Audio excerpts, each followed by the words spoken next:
അഹമ്മദാബാദ് വിമാന ദുരന്തം നേരിട്ട് വിലയിരുത്തി പ്രധാനമന്ത്രി നരേന്ദ്രമോദി. വിമാനം തകർന്നു വീണ BJ മെഡിക്കൽ കോളേജും സിവിൽ ആശുപത്രിയും അദ്ദേഹം സന്ദർശിച്ചു. രക്ഷാപ്രവർത്തനം ഉൾപ്പെടെയുള്ള കാര്യങ്ങൾ വിലയിരുത്താൻ പ്രധാനമന്ത്രിയുടെ അധ്യക്ഷതയിൽ ഉന്നതതല യോഗവും ചേർന്നു.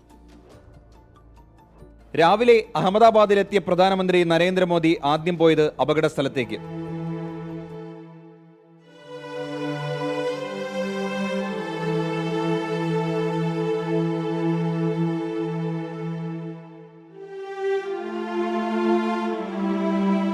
എയർ ഇന്ത്യ CEO, വ്യോമയാന മന്ത്രി, ഗുജറാത്ത് മുഖ്യമന്ത്രി, വിദഗ്ധ സംഘം എന്നിവർ പ്രധാനമന്ത്രിക്കൊപ്പം.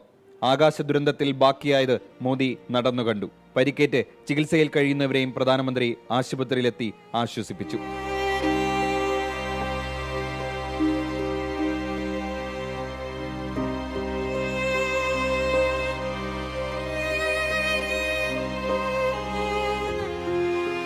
വാർത്ത കേട്ട് രാജ്യം തകർന്നുപോയെന്നായിരുന്നു ദുരന്തസ്ഥലം സന്ദർശിച്ച ശേഷം പ്രധാനമന്ത്രിയുടെ പ്രതികരണം. മരിച്ചവരുടെ കുടുംബത്തിന്റെ ദുഃഖത്തിനൊപ്പം പങ്കുചേരുന്നു.